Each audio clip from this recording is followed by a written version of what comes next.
G'day mate and welcome. Today I'll be doing a job breakdown of Paper Chase, the second mission in FBC Firebreak.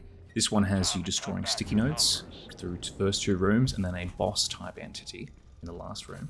The splash kit is fantastic for this level in particular.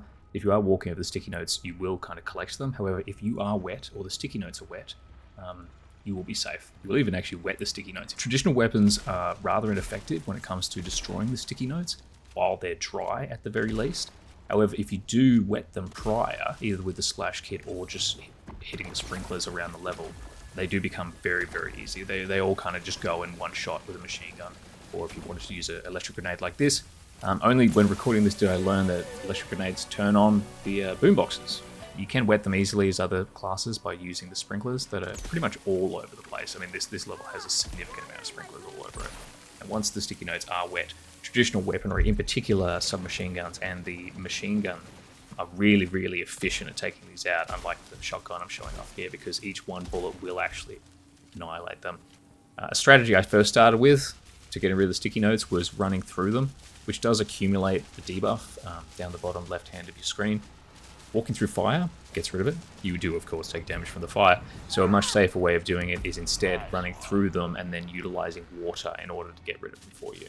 Now, you need to be careful when you're collecting these sticky notes. If it does go to full, something very bad will happen to you, which I'll show you a little bit later. But just keep an eye out for where these sprinklers are, because it can be hard to see once you've got a whole bunch of them on there. And while it's getting rid of them, it is ticking down that destroy sticky notes goal.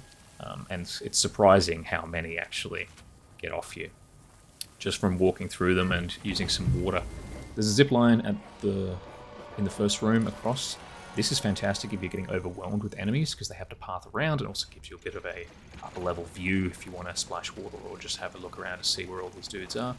Now, once we're done with the first room, we're going to be introduced to the sticky people. Now, these dudes are very, very easy to kill once you wet them, whether through a sprinkler or a splash kit. If they're not wet like this dude, they do take a few extra hits, but they don't stagger as much either from the semi-automatic weapons, so I would definitely recommend getting them wet and then just shooting them with something to take them down quite quickly. Their attacks, because they are specific to this level, they have a few different attacks and abilities. The first is a ranged attack, which doesn't do a lot of damage. If I wasn't standing in the sprinkler, I would have a lot of stacks of sticky notes. This AoE ability is devastating. When you're covered in sticky notes to the point that you go down, you cannot be revived. You are instead converted into one of the enemies. And they do spawn kind of randomly around, so you'll need to kind of always be on the eye out for them. Even if the wave isn't occurring, they're still going to apply some pressure. Lastly, they have the ability to duplicate, which I haven't seen many times myself, but it does seem like if you ignore them for a little bit, there are a whole bunch of them all of a sudden. I do think they are duplicating themselves when we're not watching too much. The splash kit's Teapot fire attack is phenomenal for taking down large amounts of sticky notes, which just goes, again, as a testament to how fantastic that kit is for this level. Even doing the smaller globs, which is a lot safer, does eliminate quite a large amount of the sticky notes in a very short period of time. But even if you don't have the special ability for the splash kit, I would strongly recommend just again using the wet and the shock grenades. This is unbelievably satisfying. This room is pretty much underneath the entrance to the second room, and I love going in here, getting everything wet, and then just throwing a grenade in there, and it is phenomenal how many sticky notes were just eliminated then. I think once, including the room and just knocking out these two dudes, there was about 70,000 sticky notes that were taken away from the mission for this area.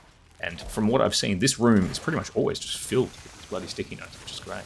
Now, the Black Rock gun is quite good at getting rid of the sticky notes. I do think it's probably best to keep it for anomalies, but if you do have a spare one that's not being used and you're not going to need it for the high corruption levels, I guess you could use it for this. I do find it uses probably too much ammo to justify its use, and it is a bit dangerous because the sticky notes that are flying around everywhere do get stuck on.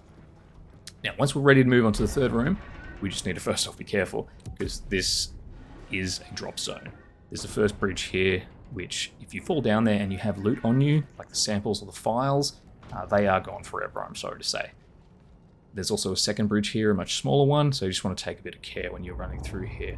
Now we get to introduce Sticky Ricky. Sticky Ricky is I think the only combat boss in this game, and it is a very, very interesting one. First off, I would recommend running into the room to the left and opening the shelter, just in case someone were to go down or they were forced to respawn. It's good to have them jump out there so they can get back into the fight rather than having to run. But the goal here is going to be running around and fixing the fuse boxes and the pipes that are carrying the water. And this will be that so we can activate one of these two switches, while of course being mindful of Sticky Ricky's AoE attacks when he punches. Sticky Ricky is immune to traditional weaponry, as we can see by the health bar flashing white, meaning it's doing no damage, and there is also a little indicator on where we're aiming that it isn't doing any damage either. Now, it's got to be mindful that we can't hurt it until we activate some of these switches. I was then met with this horrifying image of the Sticky Ricky asexually producing or giving birth to a sticky person, which was hadn't previously seen before. I'll just show you what not to do. So I'll activate the shock one first. Now the shock one stuns Rick, and so Sticky Ricky is going to fall down. We can also see here it's trying to do damage to it because the health bar is flashing, but it can't because Sticky Ricky is immune to damage in this phase, in this state, when he's dry.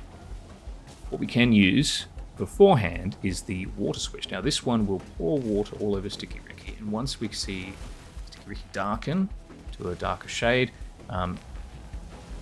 they do become vulnerable to traditional weapon damage.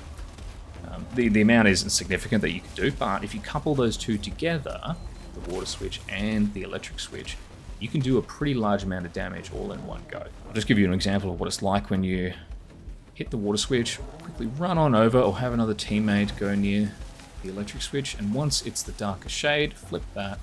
Sticky Ricky will now be stunned and it'll be taking the full damage over time from that shock. During this time, you can unload your weaponry into Sticky Ricky as well.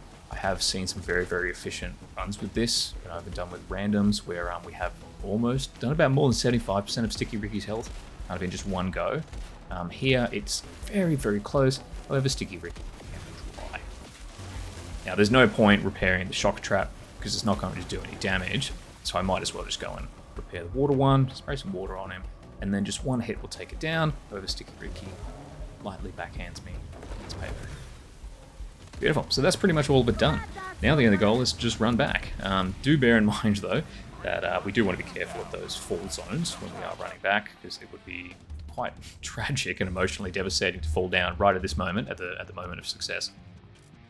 Well, thank you very much for watching. If you do have any additional tips, please feel free to chuck it in the comments below. I love all the feedback I've been getting recently on the videos. I think it's fantastic. A lot of the community coming together and just chatting about different ways that we can optimize the game, have more fun, and learn things from each other. I think it's really, really cool. So thank you again for watching, and have a good day, mate. Cheers.